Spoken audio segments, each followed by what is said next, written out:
What's going on, YouTube? Welcome to the Low Blow Network. I am your host, Jimmy Jams. Alongside me, MMA enthusiast Chris Arujo.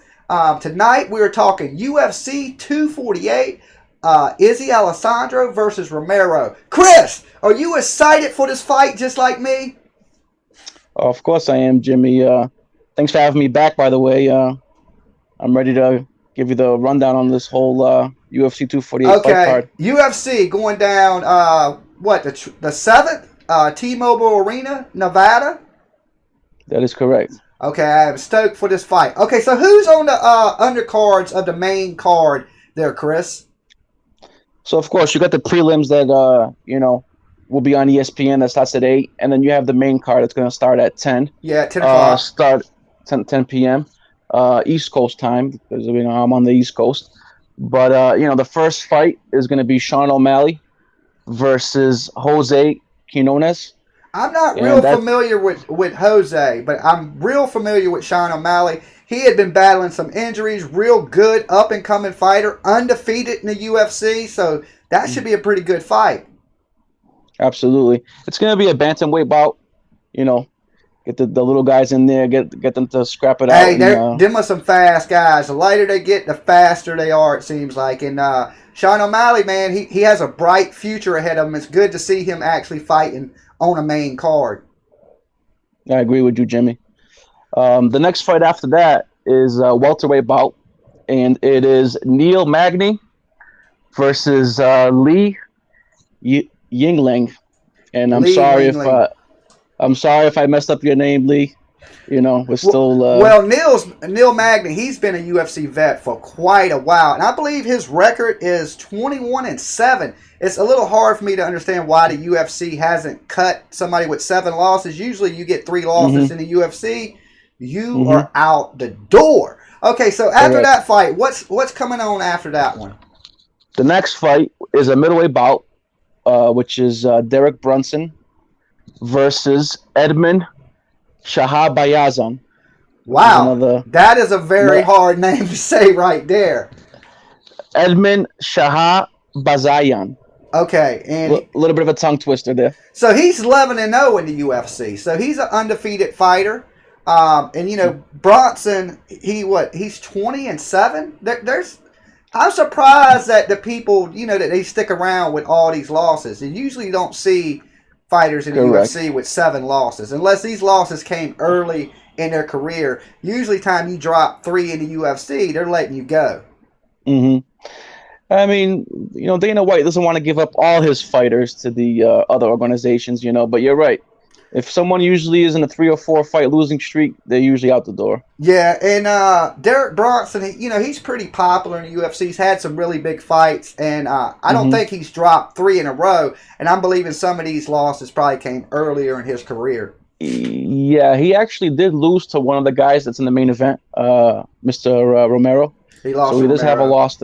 He has a loss to him. Well, there's no shame in losing to Romero, the soldier of God. No. I mean, the man is scary. Everybody's saying he's scary. He's definitely the biggest test for Izzy at this weight class. Is what Izzy's saying. He says all the, the newer fans believe that this is the guy to beat. That's why he wants to fight him. He wants to take that challenge. But before we get to that fight, we got one of my favorite fighters, Joanna Jędrzejczyk, right? The Polish queen.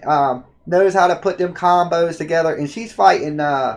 What's this girl's name? Weili Zhang. So yeah, the next fight after Mr. Brunson and Edmund is going to be the co-main event for the women's strawweight belt, and that's going to be Weili Zhang versus your girl Joanna. This is going to be an awesome fight. I am so stoked for the fight. I've been ready for JJ to get her belt back because I am a JJ fan, right? I've been a fan from her even before the UFC, so it's good to see her in title intention and her coming, off a win. It's good to see her back on the winner's board, I do like Joanna a lot.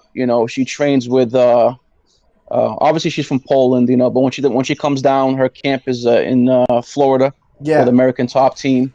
She does train with one of my favorite fighters, George Masvidal. So that's one of her her head training coach partners. is what, Mike Brown. She trains a lot under Mike Brown, former what was ECW Mike Brown.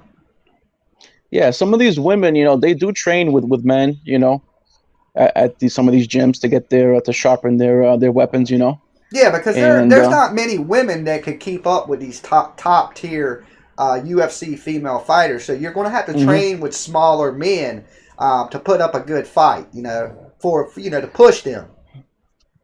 So JJ, as you say, she's a Muay Thai specialist, kickboxer specialist. The girl's 32 years old. She is coming from I believe it's a two.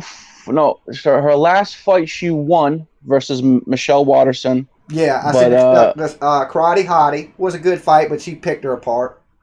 Yeah, the Karate Hottie, that's right. She's I do like the Karate Hottie, but she did lose that fight. And the fight before that was a loss to Mrs. Shevchenko that just fought the last fight. Yeah, that was a really close fight too. I mean, that was one that went to the decisions, and it was a pretty competitive fight, back and forth. I wouldn't mind seeing that fight run back, to be honest with you. Exactly. So the last fight against Watterson was her, come back into the strawweight division. Her first fight in the strawweight division after she lost to Shevchenko, and she won that fight, and now she's going into this fight with the champ. Yeah, now we know this girl's new. She came a little bit out of nowhere from China. As UFC is expanding into new markets, we're seeing a lot of new fighters come out. And this girl, she got an opportunity, and she seized that moment and won the title. Now, going back to your girl, JJ, she does have some big wins against Jess Andrade, Claudia Gadelha. But, she also has some losses versus Thug Rose and stuff Thug like Rose, yeah, she dropped 2 in a row to Thug Rose. The first one was the brutal knockout, which she tapped to. The second one went to a decision, which I honestly thought that JJ had squeaked it out, but I'm not a judge. We've seen a lot of bad judging going on in this last fight night that happened with the judges, not scoring terrible. the fights right. Yeah. Also, in the past fight night, we've seen Corey Anderson get knocked out, which, John Jones was out there celebrating because Corey said he had been ducking him for quite some time. But in total, JJ, she does have 19 total fights in MMA with 10 wins altogether, 4 knockouts. She has 1 submission and 11 decisions. I'm not a big fan of leaving it up to the judges. Definitely not. We see how that plays out all the time. It's never good. It's like they have their favorite fighters just like everybody else does, and they seem to lean towards them favorite fighters. Absolutely. Like there's no way, like in that John Jones fight, there's no way he won, the first 3 rounds against Dominic Reyes. There's no way. And some of them judges had it 4-1. What fight were they watching? Jimmy James, I've had a lot of arguments with people about this online and stuff. And unfortunately, from what I've seen in boxing and in MMA, you're not going to take the belt from the champ without beating him. No. I mean, it happens sometimes, but it goes not back to very Ric often. Flair, right? To beat a man, you got to beat the man. You know what I'm saying? Correct. I believe that too. And Reyes if you did go run. back and look, Reyes did run them last 2 rounds. He took them last 2 rounds off. I do believe he won the first 3 rounds, but he should have picked it up in them championship rounds, and he didn't. And John Jones ran away with it. Even it's a crazy scoring, but it is what it is. And we'll see the next person dethrone John Jones. But who do you think is going to take this win in this JJ fight? Who are you going for in this fight? Well, I do like JJ a lot. I really do. I mean, altogether, both of them, Mrs. Zhang there versus JJ, they both have like almost 80 to 90 professional MMA fights, whether it would be kickboxing, Muay Thai. So they're both very experienced fighters, both of them. But the champ, she is on I believe here she is on a 20 win streak. She's got a total of 21 fights. Wow. Yeah. Okay, but I would say that a lot of them fights she had were outside of the UFC in lesser competition. to whereas Correct. JJ was thrown into the fire with the best of the best and has been there. She's held the title. She understands the pressure of the big moment. She understands the spotlight. She understands the media. Now we got Weili Zhang. Did I say her name correctly? Yeah, Weili Zhang. You know, she hasn't competed against this level of competition. She has competed against some big level in the UFC to get the strap, but she skipped line a little bit. She didn't work her way completely through the ranks like a lot of these fighters have. I think in the spotlight, I think JJ has been there. I think far as combination-wise, is JJ knows how to put it together, mix her strikes and her kicks. She's not really known for any takedowns. Weili Zhang is, though. She'll take you down. She'll submit you. She's known for arm bars, ground and pound, a little bit different strategy. She is a purple belt in jiu-jitsu. Yeah, well, she does have some submission wins, arm bars. She's a pretty tough chick. But I just cannot go against my girl JJ. I think JJ's speed is going to play a major factor. And JJ's pretty good at scrambling. We've seen her taken down. We always see her try to scramble back to her feet. So I think even if Zhang gets her down, she's going to be able to scramble back to her feet. And I think the footwork and the speed is going to be a little bit too much for Jane. And I'm going to have to go with my girl, JJ. And I'm going to go decision. I'm going to say decision win. I would give her 4 rounds to 1. I'm going to go 4 rounds, JJ versus Weili Zhang. What about you? What's your call? So a little bit more, detail on Zhang. She fights with the Black Tiger Fight Club out of China. She has a 63-inch reach. She is a little bit shorter than JJ by a couple of inches. And like I was telling you, her total fights is 21 total fights, 20 wins, 10 KOs, 7 subs, and 3 decisions. So if you notice, she does not have as many decisions as Joanna. She tends to finish the fights. Yeah, and her only loss was against Jess Andrade, and that was a while. I'm sorry. No, her last fight was against Jess Andrade, and she finished her with knees and punches. But another thing that's interesting, James, because I know you know a little bit about this, Zhang had to actually change her training camp from China to Thailand. Yep, because of the coronavirus. Yeah, and they moved her from Thailand because of the coronavirus to Abu Dhabi. So right now she's in Abu Dhabi. So she's been moved twice because of this coronavirus. Real big scare over there, and she comes from a country that, I think 77,000 people are infected with the coronavirus. So the UFC are taking precautions. Yeah, I hope the UFC doctors are, checking her out, because I'd hate for that coronavirus to spread into the UFC roster. That would be something. Oh, that would be horrible. But knowing she's from that country where this is, she has to pass American medical clearance to fight anyway. I'm assuming they're going to check her, especially when she comes into the country for the coronavirus, seeing that she's coming from China. Well, not directly from China, but she's been in China during this outbreak. So it would only be logical for the UFC to say, okay, yeah, we definitely need to have our doctors check, because they don't want to put JJ at risk or the fans at risk from some airborne virus, I would think. So, James, listen, I love JJ. I like you said, I have her on Facebook as well. She's a great fighter. But bottom line, out of the last 5 fights, she lost 2 of them. I don't know. I just think this Zhang, she's the real deal. And I don't know. I would see, I want to say in the 3rd round, she's probably going to take her out with some sort of TKO. Getting into the ground with some punches, yeah. So you going for 3rd round? Not a knockout. Okay, stoppage. Referee stoppage, 3rd round. Correct. Weili Zhang is who you're taking. Well, I'm seeing it a little bit different because, I am a fan, so I got, it's hard for me to pull against JJ as a fan. I love JJ. But it's definitely 100% is a super, super tough fight. And I would be happy if she won. But, on paper, I think Zhang has it, so we'll see. Yeah, definitely on paper, as far as knockouts, as far as submissions, less going to decisions, I would say you're right. On paper, she beats JJ.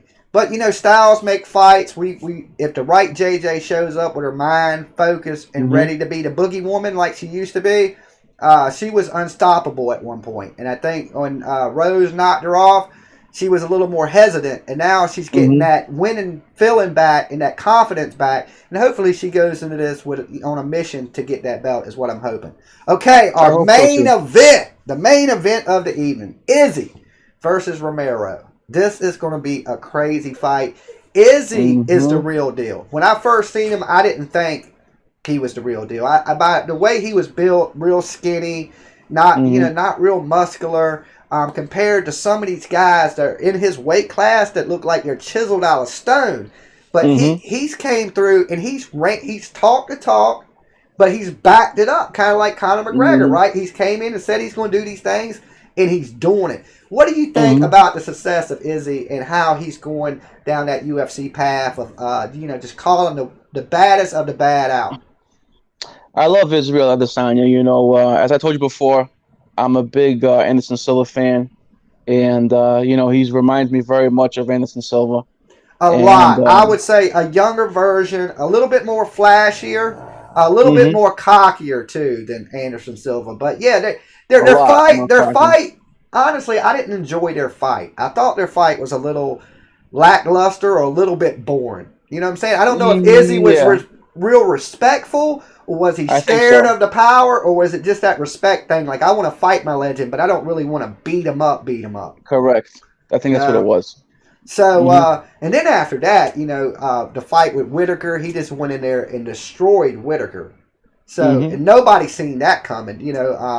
Now he's called out Romero, and he's got his wish. Out of all people in the UFC, I think I would have took an easier fight.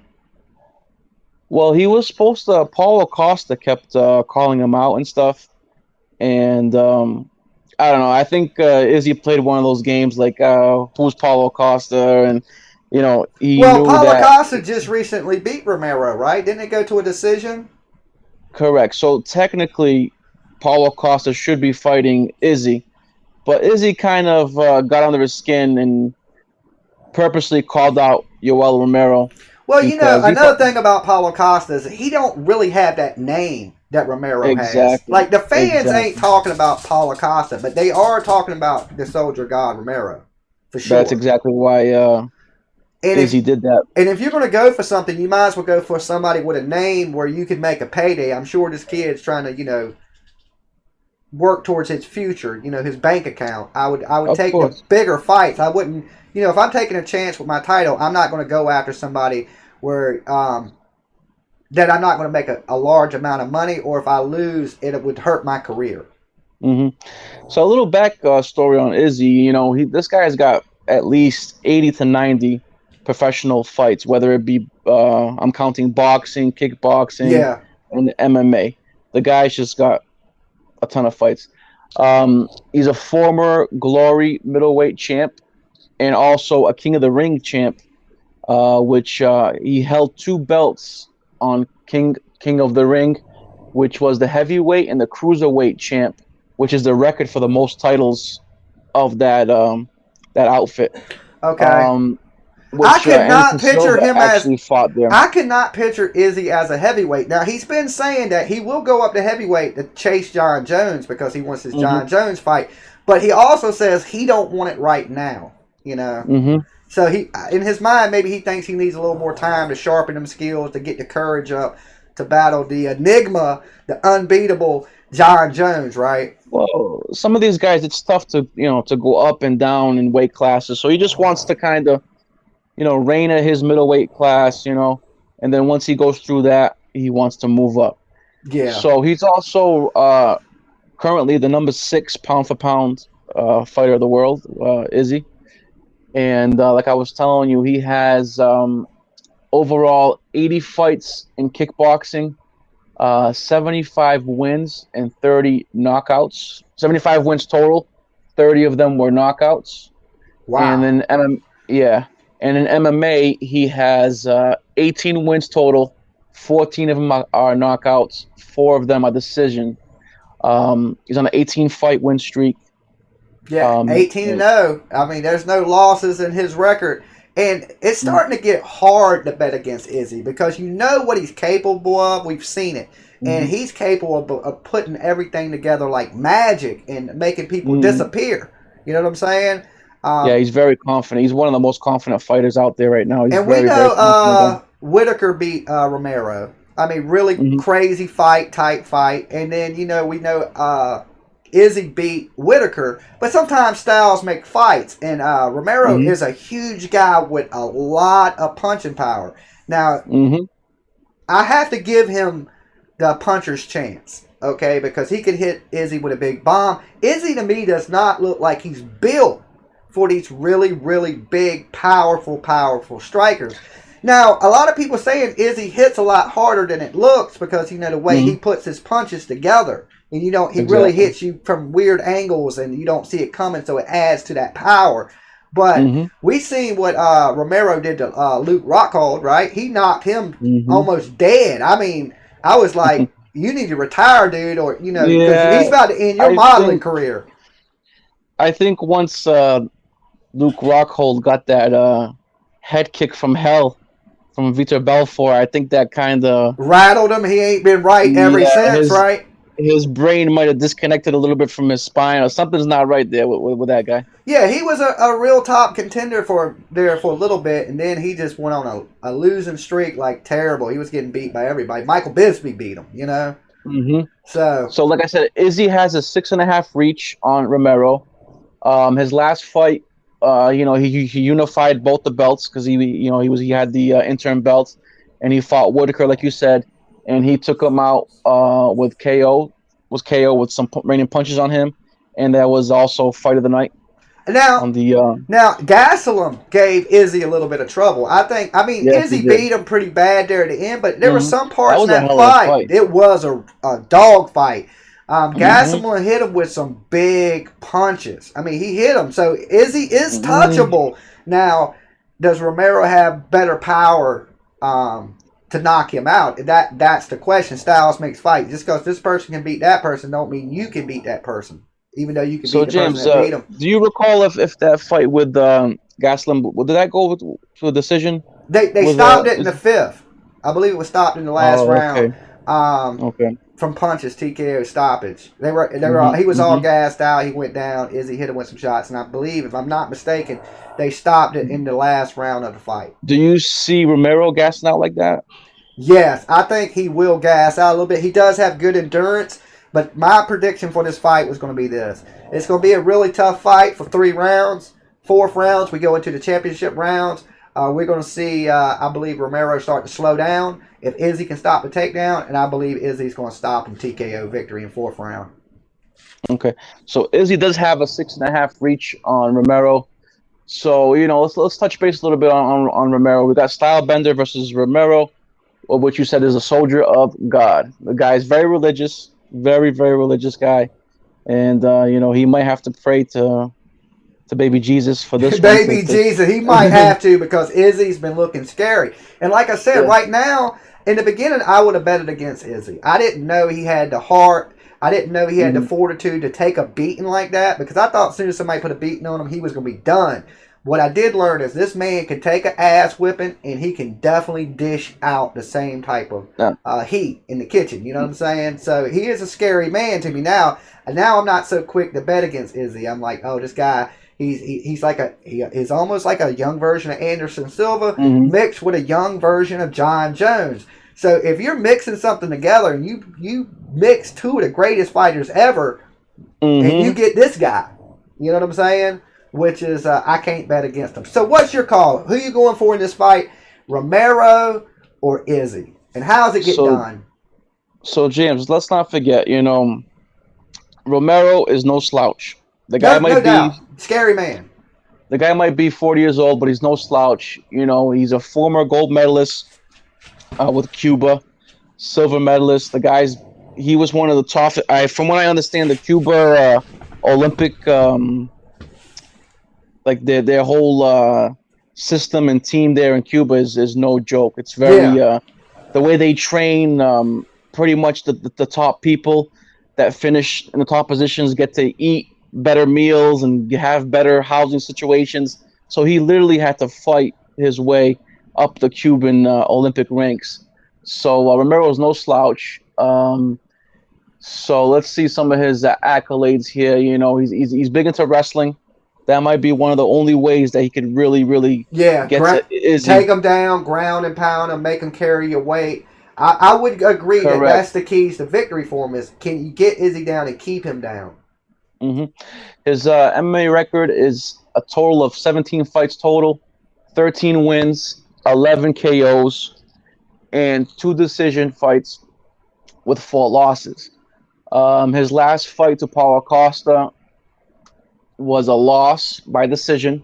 It was fight of the night, and he is also on a 2-fight losing streak, which was against Paulo Costa and then Whittaker. Yeah, he dropped it to Whittaker. That was a really good fight too, the Whittaker Romero fight. Romero, even if in a loss, he puts up a really good fight. He's no easy task for anybody in the UFC. He's not a walkthrough. He's not a give-me fighter. No. He's not a tune-up fighter. He is like, not at all. You could have, I think, honestly, I would have took Costa if I was Izzy over Romero because I think Romero is a bigger threat with the ground game. Izzy said that he's taking it for his legacy, you know what I mean? Just to kind of... Because if you look at it, Romero has actually beaten the likes of Weidman, Machida, Jacare, Tim Kennedy, Rockhold, like you had said, Derek Brunson, to name a few. Yeah. So Romero has beaten a lot of good seasoned vets. So a win over Romero will definitely be a notch on Izzy's belt. Definitely a big name too. Now let's play devil's advocate. What if Izzy loses here? How different does the landscape change in the UFC with Romero as the new champion? I'm assuming that Izzy would get an immediate rematch, and then you would have Whittaker in line again, also, or Gastelum. Our top fives fighting for that belt if it switches hands. But Jimmy, that would shake things up so much. I could only imagine the trash talk that John Jones would stop talking, and it would definitely change the whole landscape of that middleweight division. But I would see an immediate rematch.